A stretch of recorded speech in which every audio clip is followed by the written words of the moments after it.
John Fitzgerald Kennedy, better known to the world as JFK, was a man whose brief presidency left an outsized legacy. As the 35th President of the United States, Kennedy served at a time of great tension, promise, and transformation.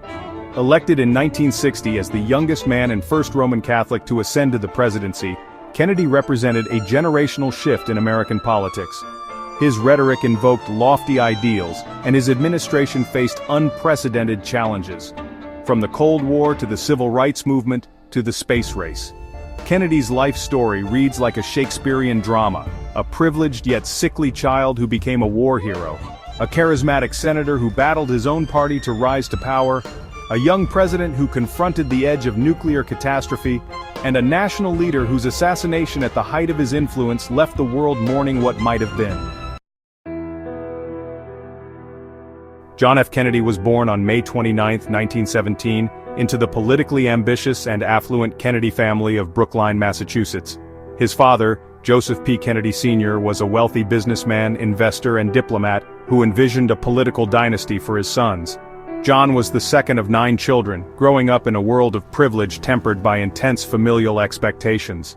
Kennedy's early life was shaped by recurring illnesses, scarlet fever, colitis, chronic back pain, and later Addison's disease. His frequent hospitalizations gave him time to read voraciously, and his favorite subjects ranged from history to international affairs. Despite inconsistent academic performance, he earned admission to Harvard University in 1936. While at Harvard, he traveled extensively in Europe and the Middle East, witnessing firsthand the rise of fascism and the looming threat of global war. His senior thesis, analyzing British appeasement of Nazi Germany, was published in 1940 under the title, Why England Slept. This work signaled Kennedy's emerging intellect and political insight, especially his belief in the importance of strong, proactive leadership. While older brother Joe Jr. was being groomed for politics, John quietly laid the groundwork for his own future. World War II would thrust Kennedy into the public eye.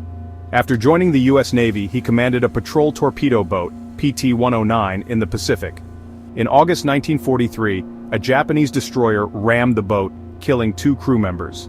Despite serious injuries, Kennedy led the survivors to safety, towing 1 wounded sailor through shark-infested waters.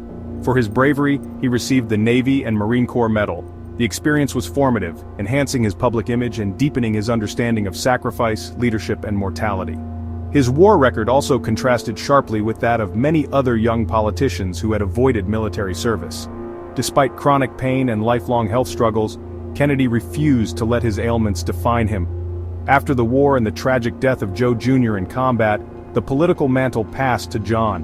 In 1946, he ran for Massachusetts' 11th congressional district and won. He served 3 terms in the House before moving to the Senate in 1952. Defeating Republican incumbent Henry Cabot Lodge Jr. with a campaign largely funded and managed by his father. In the Senate, Kennedy built a reputation as a thoughtful if not always visible legislator. He focused on foreign policy and labor issues but avoided ideological extremes. His 1956 book, Profiles in Courage, which highlighted U.S. senators who had taken principled stands despite political risks, won the Pulitzer Prize for biography, though the book's authorship remains a matter of scholarly debate. By the late 1950s, Kennedy's presidential ambitions were clear. Though young and relatively inexperienced, he exuded a charisma and optimism that resonated with post-war America. The Cold War had created a climate of anxiety. JFK offered vitality, vision, and perhaps most importantly, hope. The 1960 presidential race between John F. Kennedy and Richard Nixon was one of the most consequential in American history. The 2 candidates offered starkly different styles. Nixon was experienced, serious, and strategic. Kennedy was youthful, articulate, and visionary. A defining moment came during the televised debates. Kennedy's calm demeanor and polished appearance contrasted with Nixon's haggard, sweaty visage. For the first time, the visual medium altered public perception of a candidate. JFK won by a razor-thin popular margin, less than 0.2%, but secured a comfortable electoral college victory. His presidency began on a wave of youthful enthusiasm, encapsulated in his inaugural address on January 20, 1961, where he famously declared, "Ask not what your country can do for you. Ask what you can do for your country. These words launched what became known as the New Frontier, a call for Americans to embrace service, innovation, and global leadership. Kennedy's domestic agenda, though bold in vision, often faltered against the political realities of a divided Congress and conservative Southern Democrats. His New Frontier proposals included federal aid to education, expansion of Social Security, housing assistance, and medical care for the elderly. One notable achievement was the establishment of the Peace Corps in 1961, which sent thousands of American volunteers abroad to promote development and cultural exchange. It became a lasting symbol of idealistic American engagement in the post-colonial world. Kennedy also prioritized civil rights, though his early efforts were cautious. His administration initially avoided direct confrontation with Southern lawmakers. However, by 1963, after events like the Freedom Rides, the Birmingham Campaign, and the University of Alabama integration crisis, Kennedy became more assertive. In a nationally televised address, he declared civil rights a moral issue and submitted sweeping legislation to Congress that would eventually become the Civil Rights Act of 1964. Yet many of his domestic goals would only be realized after his death, carried forward by Lyndon B. Johnson under the Great Society framework. If Kennedy's domestic achievements were uneven, his foreign policy was both dramatic and dangerous, marked by missteps and masterstrokes. Just months into his presidency, Kennedy approved a CIA-backed plan to invade Cuba and overthrow Fidel Castro. The operation, carried out by Cuban exiles, was a disaster.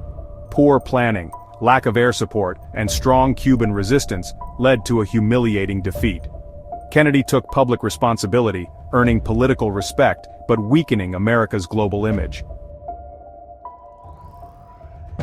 Arguably the defining moment of JFK's presidency, the Cuban Missile Crisis brought the world to the brink of nuclear war. After U.S. intelligence discovered Soviet nuclear missiles in Cuba, Kennedy imposed a naval quarantine and demanded their removal. For 13 days, the world watched as the two superpowers edged toward catastrophe. Ultimately, through back-channel diplomacy and a firm but restrained stance, Kennedy secured Soviet withdrawal in exchange for a secret U.S. pledge to remove missiles from Turkey. The crisis marked a turning point in Cold War diplomacy, leading to the creation of the Moscow-Washington Hotline and a partial nuclear test ban treaty in 1963. Kennedy significantly increased U.S. involvement in Vietnam, sending over 16,000 military advisors. While he publicly supported the South Vietnamese regime, privately, he expressed doubts. His assassination left historians debating whether he would have escalated or withdrawn from Vietnam, a counterfactual that remains one of the great what-ifs of modern history. Kennedy's commitment to the space race was both scientific and symbolic. In 1961, he challenged America to land a man on the moon before the decade's end, a bold response to Soviet successes like Yuri Gagarin's spaceflight. "We choose to go to the moon," he proclaimed, "not because it is easy, but because it is hard." This goal united the nation's technological and scientific communities and led to the 1969 Apollo 11 mission.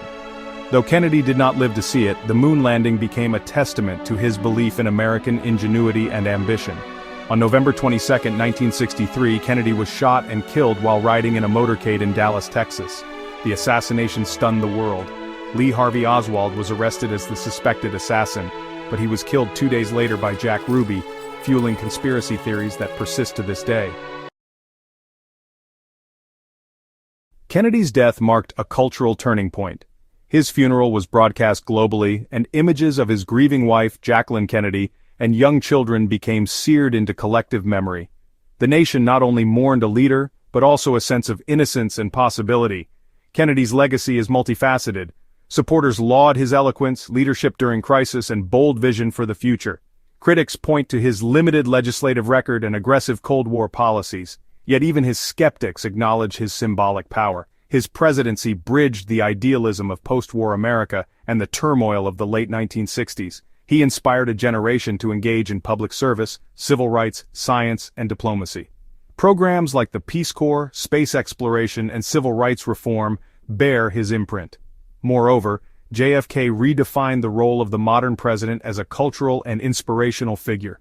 His life and death became the subject of countless films, biographies, and conspiracy theories. Camelot, as Jackie Kennedy described it, became a metaphor for an era of promise that was brutally cut short. John F. Kennedy's presidency may have lasted just over 1,000 days, but his impact on American history is enduring. He reimagined what the United States could be at home and abroad. He challenged the nation to face its conscience, confront its enemies, and reach for the stars. For all his contradictions, cautious yet bold, pragmatic yet idealistic, JFK embodied the spirit of an age defined by transformation. His words, his vision, and his ultimate sacrifice continue to echo across time. The torch he lit is still carried forward, flickering in the hands of those who dare to dream big, speak truth, and act with courage. And somewhere, in the silence between the stars, echoes the voice of a young president who dared to say, "Let us begin." Thanks for watching. Please subscribe to Blistering History.